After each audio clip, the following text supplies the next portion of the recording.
You won't believe what makes a book so dangerous that someone has to ban it.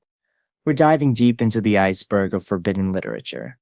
From the books you were assigned in high school, to the ones that are literally considered manifestos for terrorism. This is gonna get wild. Let's start at the top. Tier 1. To Kill a Mockingbird. At first glance, Harper Lee's To Kill a Mockingbird feels like a cozy story about small-town life. Right? You've got those warm summer nights, nosy neighbors, and kids getting into just the right amount of trouble. But it doesn't take long to realize this story is actually about racism, injustice, and a kind of moral hypocrisy that just makes you want to throw the entire town in the trash. Add in some spicy language, and you've got a novel that's been getting banned for decades. Published in 1960, the book follows Scout Finch, a feisty little girl growing up in Macomb, Alabama during the Great Depression. Her dad, Atticus Finch, is a lawyer and, more importantly, the town's designated moral compass. But when he decides to defend Tom Robinson, a black man falsely accused of assaulting a white woman, things take a sharp turn. The trial is this slow, painful march towards an injustice you can see coming from a mile away. And pretty soon, the whole town turns on Atticus and his family for daring to challenge the status quo. Through Scout's innocent eyes, we watch her slowly realize just how rigged the system is. And then there's Boo Radley, the neighborhood's favorite urban legend. Everyone thinks he's some deranged recluse, but by the end, he's revealed to be this tragic, misunderstood hero. Between Boo, the systemic racism, and basically main charactering your way through childhood trauma, this book hits you like a warm hug, followed by a slap from reality. It tackles racism, classism, gender roles, and the blurred line between justice and revenge. So, why all the bans? First off, the racial slurs. There are a lot of them, and schools aren't always thrilled about making kids read those out loud.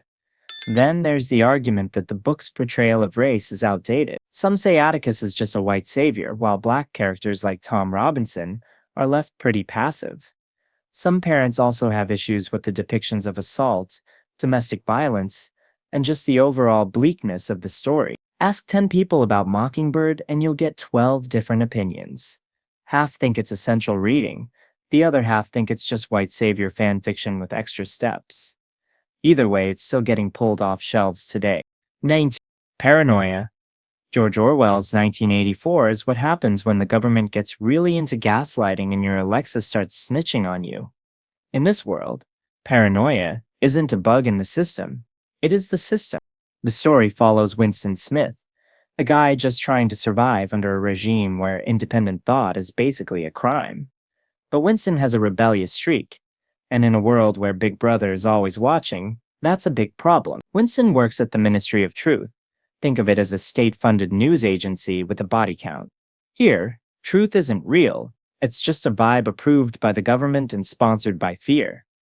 If they say history changed, then it changed. If they say 242A5, you better not even think about questioning it. Surveillance is non-stop. There are telescreens, microphones, and the infamous thought police, all waiting to catch you thinking the wrong thing. If you so much as look like you're questioning authority, you vanish. The lucky ones just get erased from history. The unlucky ones, they get dragged to the Ministry of Love for re-education, which means endless torture and a complete mental breakdown. Despite the terrifying consequences, Winston dares to question it all.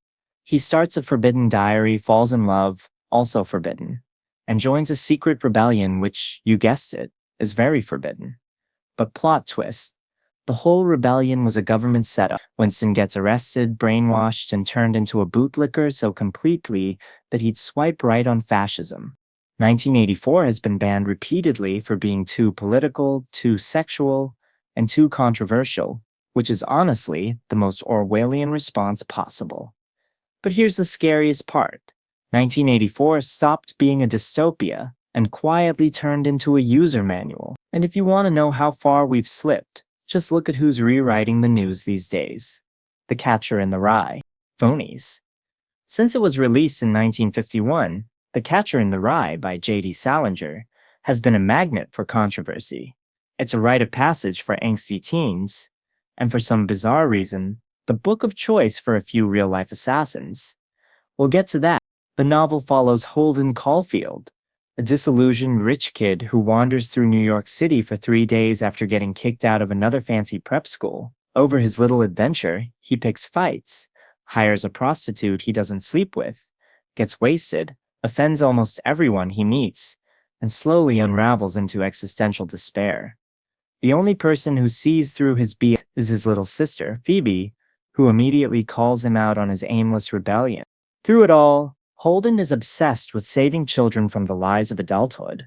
His big fantasy is to be the catcher in the rye, stopping kids before they metaphorically or literally fall off a cliff.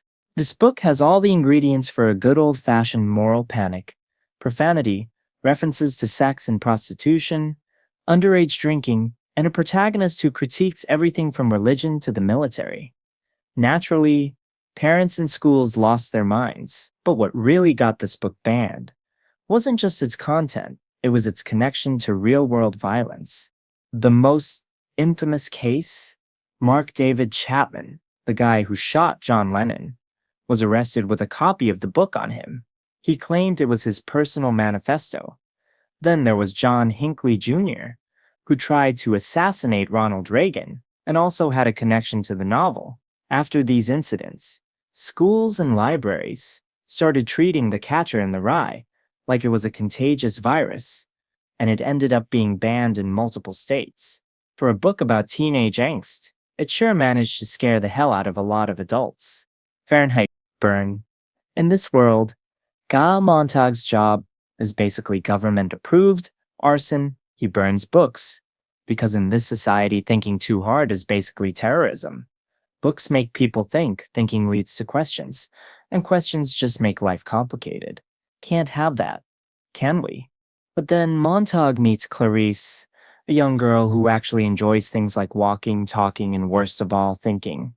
She opens his eyes, and suddenly burning books doesn't feel so heroic anymore. Things escalate when a woman literally lights herself on fire rather than live in a world without her books, and Montag starts to glitch. So he steals a book, then another, and another. Before you know it, he's got a forbidden library stashed in his vent. Meanwhile, his wife Mildred is about 2 seconds away from snitching because her television family is way more important than some dusty old words. Montag seeks out an ex-professor, Faber, who lays it all out for him. Society didn't just wake up one day and decide to ban books. People chose ignorance. They traded knowledge for mindless entertainment, and the government just went along with it. Things go nuclear when Montag's boss, Captain Beatty, gives him an ultimatum: burn the books or burn your own life down. Montag fails spectacularly by turning the flamethrower on Beatty himself. Suddenly, he's a fugitive, hunted by a robotic spider dog with a nose for nerds that literally exists to murder people who read. He escapes and finds a group of exiled intellectuals who have dedicated their lives to preserving books, not on paper but in their minds. They've become living libraries, each person memorizing a book until the world is ready to read again. Ray Bradbury wrote Fahrenheit 4500 Fahrwende Warning, inspired by Nazi book burnings and the rise of mindless entertainment. And the ultimate irony? The book about censorship has been censored. Schools have banned it, edited it, and even released clean versions with all the bad words scrubbed out. What do you guys think? Is our society heading in this direction? Let me know in the comments below. And hey, if you're enjoying this deep dive, make sure to hit that like button and subscribe for more. Brave New World. Engineered. Aldous Huxley's Brave New World, written way back in 1931, tells the story of a future where humans are engineered, conditioned, and drugged into submission, all for the sake of social stability. In this world, babies aren't born, they're created in factories and sorted into castes before they even take their first breath. The goal is to keep everyone perfectly happy with their lot in life, eliminating any chance of rebellion. There's no deep thought or questioning the system, just mindless consumption, and a government-distributed drug called Soma that keeps everyone blissfully ignorant. Our main guy is Bernard Marx. He's a psychologist, but he's just not vibing with this whole setup.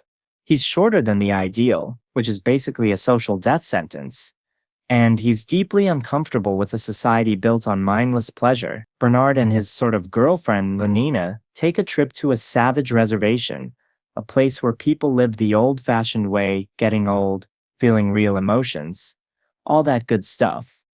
There, they meet John, a young man, born of the world state but raised among the savages. John is obsessed with Shakespeare and actually feels things, which is a dangerous trait in a world built to avoid discomfort at all costs. When John gets to London, he becomes a celebrity, but he's horrified by this artificial world.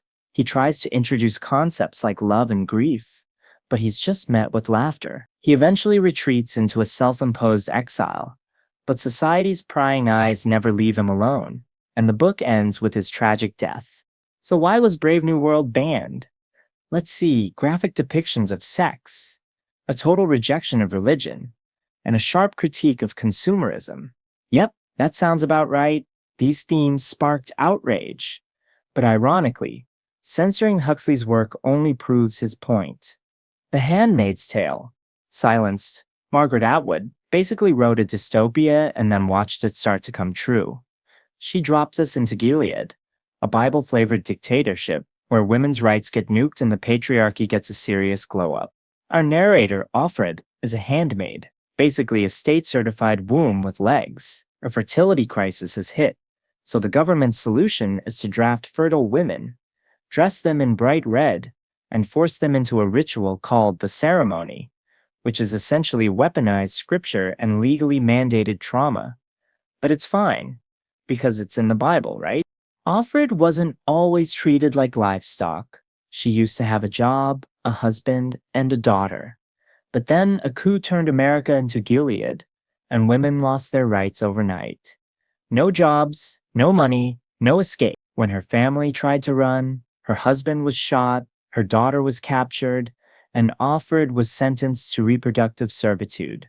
Now she's trapped in a world where everyone has a color-coded uniform and Gilead's secret police, the eyes, are lurking everywhere, ready to make you disappear for even thinking the wrong thing. The commander she's assigned to tries to spice things up with illegal Scrabble matches, which is basically softcore rebellion in Gilead. Meanwhile, his wife Serena Joy, who used to preach about a woman's place, now gets to live in her own cautionary tale. Offred gets involved with an underground resistance called Mayday and starts a secret affair with the commander's driver Nick. The novel ends with her being taken away by men who could be rescuers or the secret police. It's impossible to tell, because in Gilead, hope and doom look pretty much the same. Unsurprisingly, The Handmaid's Tale has been banned in schools for its depictions of assault, misogyny, and religious extremism. So basically for depicting things that actually happen in real life. We're now heading into Tier 2. If you thought that was intense, buckle up. Lolita. Deception. On the surface, Vladimir Nabokov's 1955 novel Lolita might seem like a tragic confession, but underneath, it's a poetic nightmare wrapped in a pretty pastel-colored cover, something Nabokov himself hated. The story is told by Humbert Humbert, a French literature professor who becomes obsessed with a 12-year-old girl named Dolores Hayes, whom he creepily renames Lolita. Through manipulation and straight-up kidnapping, he marries her mom, abducts the girl, and abuses her, all while trying to frame it as some grand, tragic romance. He drags her on a cross-country trip fueled by gaslighting and trauma. Humbert uses fancy metaphors and flowery language to dress up his crimes, trying to trick the reader into buying into his delusion. And this is what makes the book so controversial. It forces you inside the mind of a predator, without sugarcoating any of the destruction he leaves behind. It's deeply uncomfortable. He keeps calling her Lolita to control the narrative, and keep his sick fantasy alive. But the girl he ruined was real. Her real story is buried under his endless whining, but Nabokov makes sure we can't ignore it. When the novel was first published, the world was not ready. Censors had a complete meltdown. It was too much for US and UK publishers, though France was basically like, we've seen worse. But it wasn't long before it was banned in the UK and even France. Denounced as obscene and immoral. There's no love here, just obsession, trauma, and a story that refuses to let you look away. American Psycho. Unhinged. Bret Easton Ellis's American Psycho is a litmus test for how much psychological horror a person can stomach before their soul starts to glitch. Published in 1991, the novel introduces us to Patrick Bateman, a Wall Street golden boy by day and a violent, unhinged serial killer by night. He's got a skincare routine that could rival a Kardashian's, a designer wardrobe, and a hobby that involves dismemberment.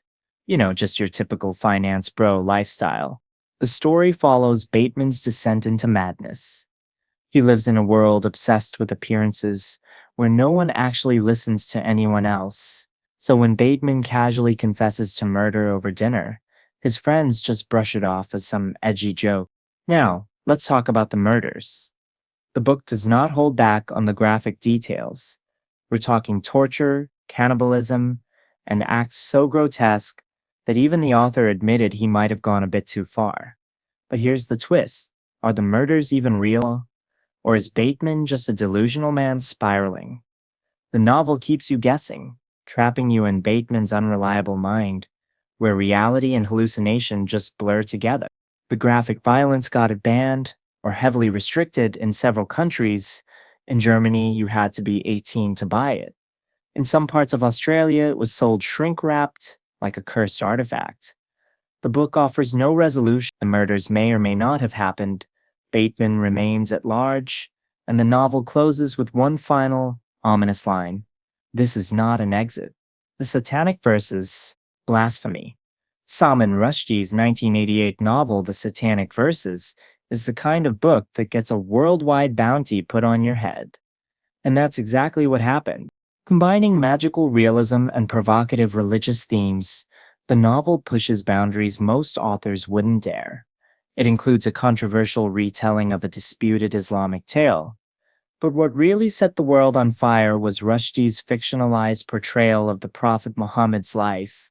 Some readers, and by some I mean entire governments and extremist groups, saw it as blasphemous. And that's when all hell broke loose.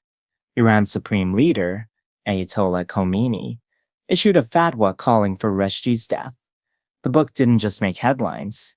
It sparked riots, violence, and international outrage. An Iranian foundation even placed a $3 million bounty on his head. Bookstores were bombed and translators and publishers were targeted. One of them, Hitoshi Igarashi, was stabbed to death. Rushdie himself spent years in hiding under police protection.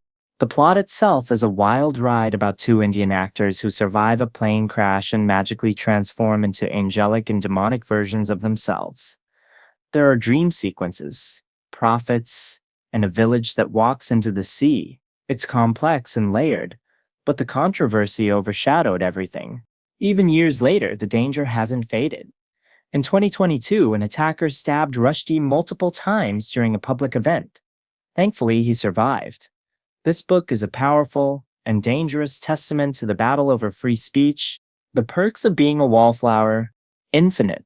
If you were a teenager in the early 2000s, you either read The Perks of Being a Wallflower or knew someone who would not shut up about it. This novel follows Charlie, a painfully shy high school freshman who overthinks everything, is dealing with deep-seated trauma, and copes by writing letters to an anonymous stranger. Naturally, any book that speaks this honestly about teenage life is doomed to get banned, and this one was no different. It's been repeatedly challenged for its depictions of sex, drugs, mental health struggles, and abuse. Parents basically read it and collectively went, nope, as if their own kids weren't dealing with these exact same things. At its core, the story is about Charlie trying to make sense of the world. He befriends two seniors, Patrick and Sam, who introduce him to the Rocky Horror Picture Show mixtapes and the art of actually living. Meanwhile, flashbacks of his late Aunt Helen start to surface, revealing that his childhood wasn't as innocent as he thought. After a mental breakdown, Charlie is hospitalized and finally starts to confront the truth of his past. The novel gained a huge cult following, and when the 2012 film adaptation starring Logan Lerman, Emma Watson, and Ezra Miller came out, the controversy exploded all over again. It's a book that makes people feel seen, and I guess, for some, that's a dangerous thing. Ulysses, Labyrinth. James Joyce's Ulysses is the kind of book people name drop to sound smart, even if they've only made it through 5 confusing pages. It's a literary labyrinth, and apparently, a huge threat to public decency, or at least that's what every authority figure in the early 20th century thought. Published in 1922, Ulysses follows one single day in the life of Leopold Bloom, a regular guy wandering through Dublin, thinking about everything from bodily functions to classical mythology. It's part epic, part inner monologue, and was entirely too real for early censors. The scandal started before it was even fully published. One chapter featured Bloom getting a little too into watching a woman on a beach, and the US government was not amused. Officials labeled it obscene, banned it, and even burned copies. In 1921, a New York court officially ruled that Americans just couldn't handle it. The UK and Ireland, Joyce's own homeland, weren't far behind. The Irish authorities basically disowned him and banned it until the 1960s, just to be safe. It wasn't until 1933 that a US judge declared that Ulysses, while a slog to read, wasn't pornographic and probably wouldn't corrupt anyone's soul. With that, the book was finally legalized in the US. Joyce once said he packed the book with enough puzzles to keep academics busy for centuries. And mission accomplished. It went from being banned and burned to being called one of the greatest novels ever written, The Bluest Eye. Unseen. Toni Morrison's The Bluest Eye follows Peccola Breedlove, a young black girl growing up in 1940s Ohio, who desperately wishes for blue eyes. Why? Because society has made it painfully clear that beauty equals whiteness, and that she, as she is, will never be good enough. The novel is mostly narrated by Claudia, an observant girl, who, along with her sister, is one of the only people who actually cares about Peccola. And trust me, Peccola needs someone in her corner, because her life is a non-stop horror show. Her father is an abusive alcoholic who does the unthinkable to his own daughter. When Peccola ends up pregnant, the community doesn't support her. They blame her. They turn her into a scapegoat, treating her suffering as something shameful.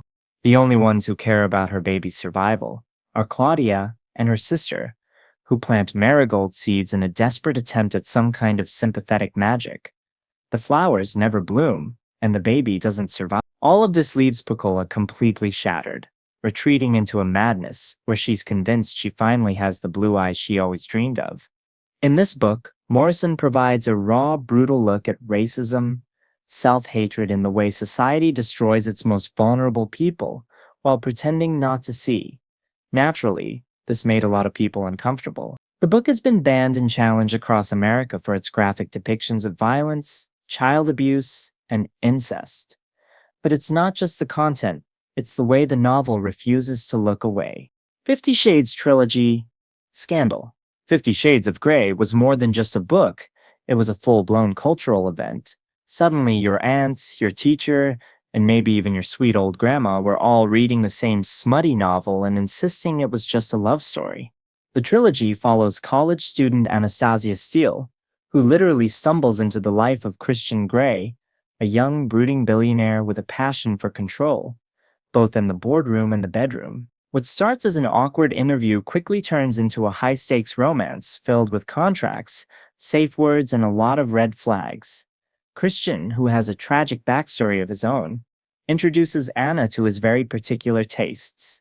The books were a phenomenon, selling over 150 million copies worldwide. But with great success came great controversy.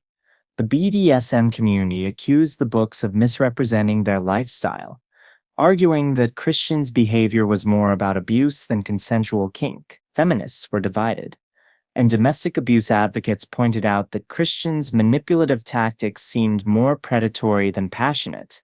And of course, some countries weren't having it at all.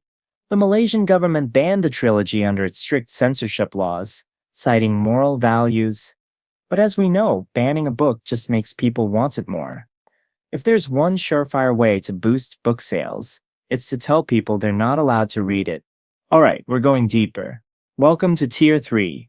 Things start getting even more intense from here. The Naked and the Dead. Brutal.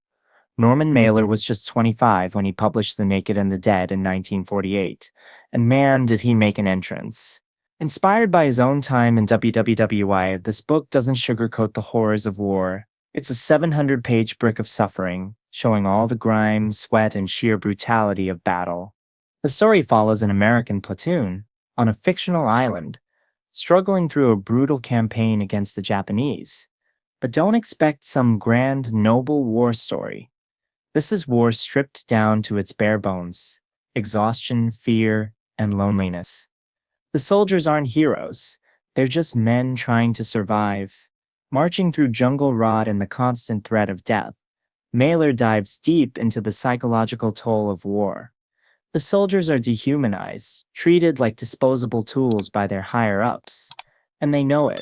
There's this one character, Sergeant Croft, a sadistic leader. At one point, a soldier finds a baby bird and clings to it as this little piece of purity, untouched by war. Croft crushes it in his bare hands. That's the kind of story this is. Death is constant and senseless. Unsurprisingly, censorship boards had a field day. Mailer wanted to drop F-bombs left and right, but his publishers made him replace the word with feel-good. Still, the book was reportedly banned in countries like Canada and Australia for being too obscene and too grim, but none of that stopped it from becoming a classic. Another country, Uncomfortable. In 1962, James Baldwin released Another Country, a novel that made people squirm in their seats, set in Greenwich Village, Harlem, and France. The book dives right into the messy stuff: racism, sexual identity, and the painful realities of human relationships. The story centers on Rufus Scott, a gifted jazz drummer whose life is falling apart. He gets into a messy relationship with a white woman from the South, and crushed under the weight of racism and self-loathing, he becomes abusive. The relationship ends tragically, with her in a mental institution and him jumping to his death from the George Washington Bridge. But Rufus's death is just the beginning of the fallout. The story then follows his friends and family as they navigate the emotional chaos he left behind. His best friend starts dating his sister.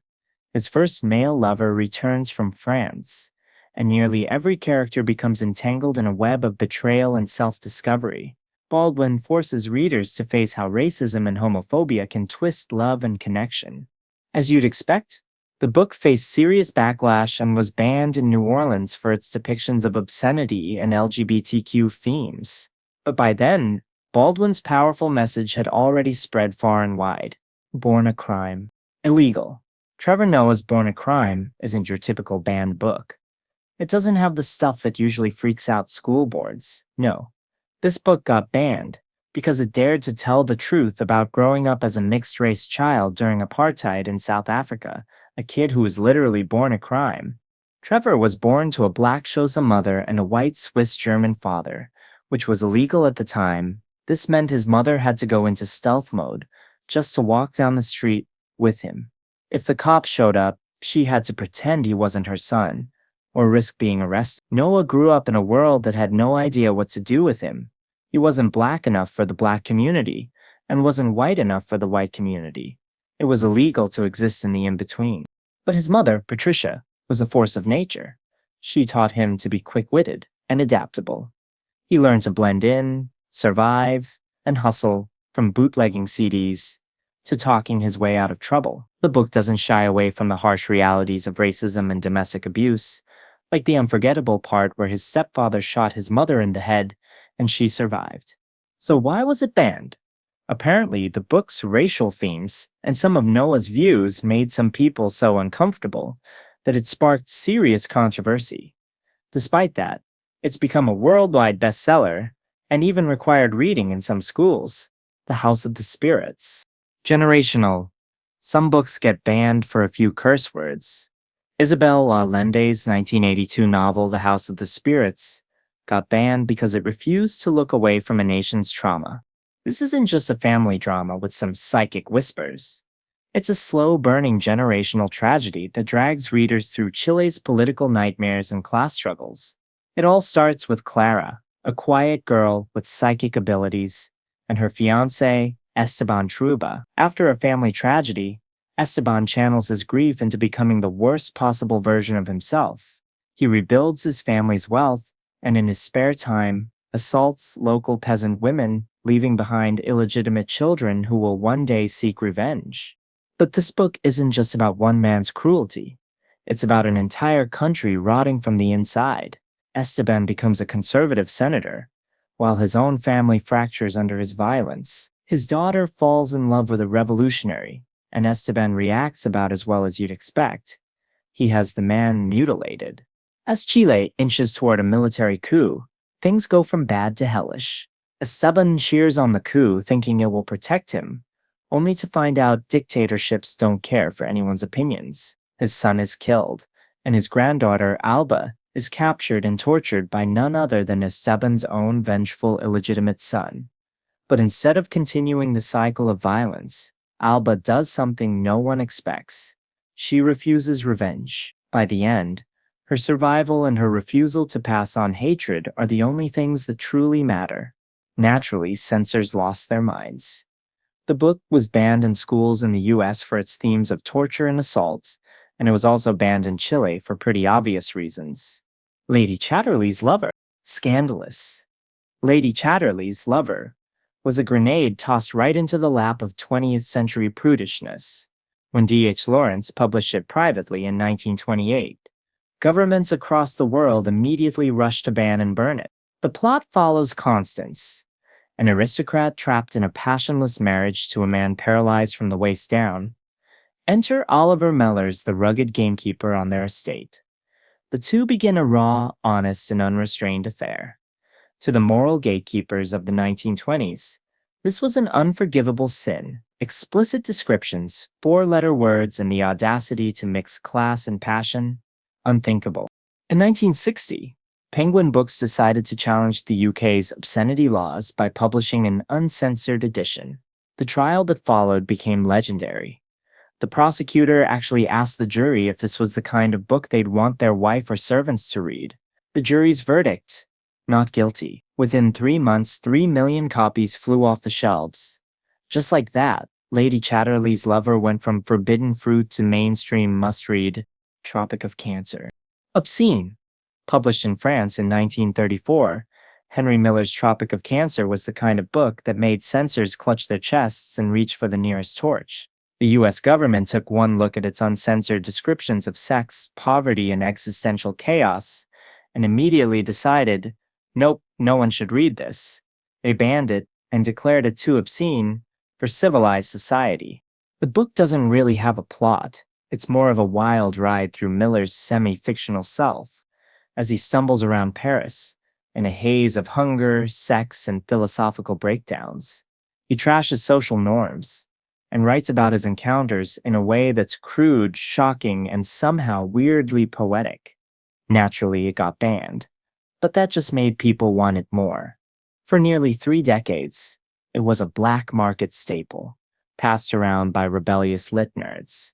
In 1961, a publisher challenged the ban, kicking off one of the most famous obscenity trials in American history. The case went all the way to the Supreme Court, and in 1964, the justices ruled that Tropic of Cancer was not obscene, striking a major blow against censorship. Filthy, yes, but also fearless. The Vinci Code. Conspiracy. Dan Brown's 2003 thriller, The Da Vinci Code, kicked off a global frenzy of conspiracy theories and basically started a cultural war. Suddenly, everyone thought reading this book made them an art history expert. The story follows Harvard symbologist Robert Langdon as he gets caught up in a secret battle between ancient societies.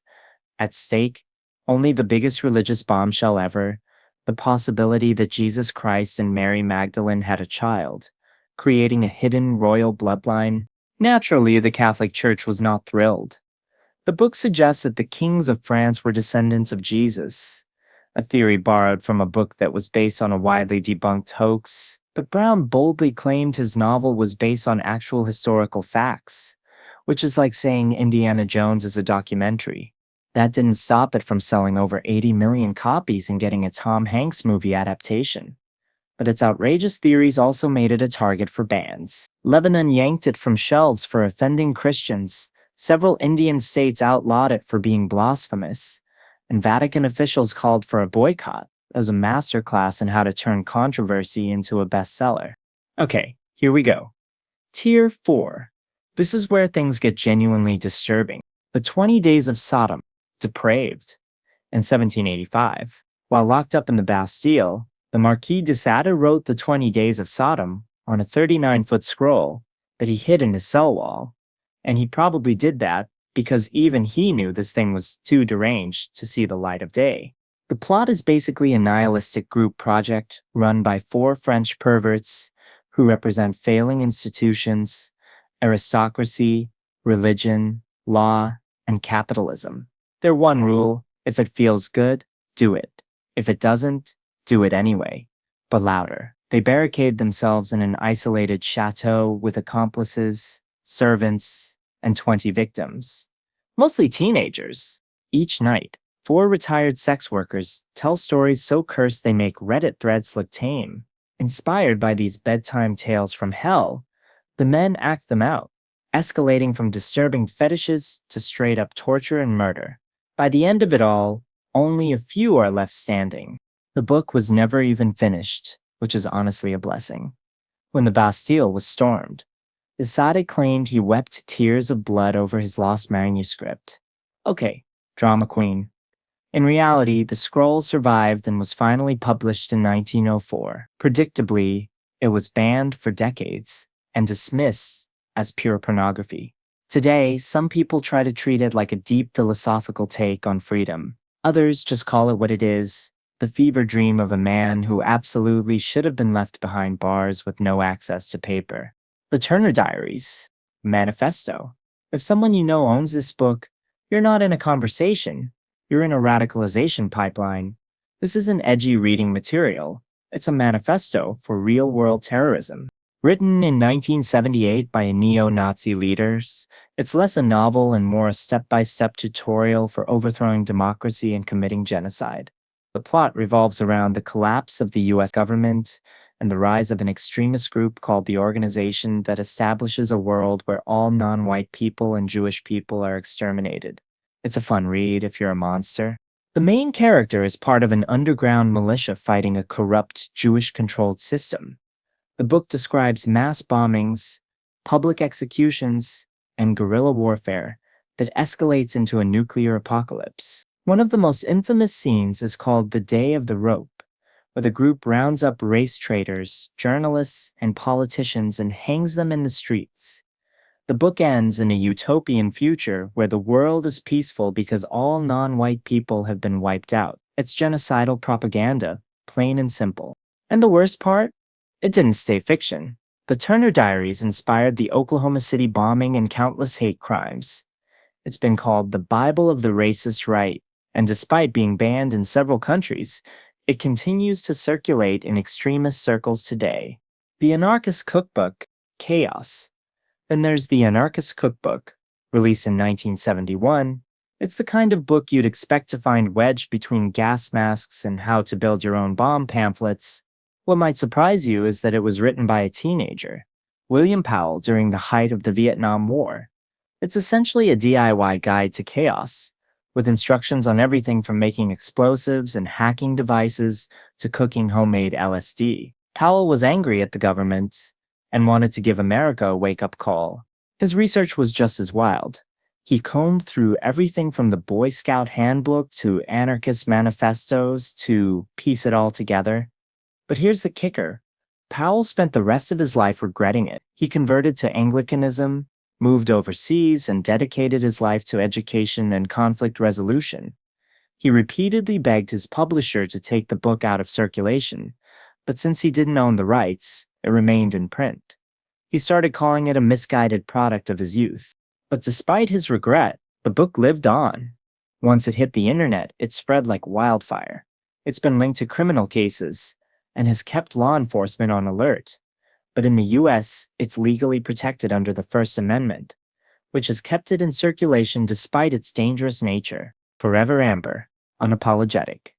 In 1944, Kathleen Winsor released Forever Amber, a novel so scandalous it was banned in several US states. Why? Because its heroine, Amber St. Clair, was far from the virtuous woman people expected. She uses her beauty as a weapon, seduces men for social gain, and most controversially refuses to face any consequences for it. Set in Restoration England, the story follows Amber's rise from an orphan farm girl to a duchess, a feat she achieves through seduction, cunning, and sheer willpower. She starts off in the countryside, but after a charming nobleman takes her virginity and abandons her in London, she has to do what it takes to survive. What follows is a whirlwind of marriages, affairs, and social climbing. She marries 4 times, has kids with 2 of her lovers, one of whom is King Charles II himself, and weathers everything from debtor's prison to the Great Plague.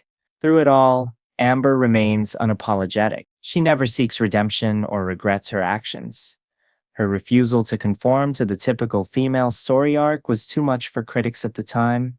The book became a bestseller, but religious leaders and moral watchdogs condemned it as obscene.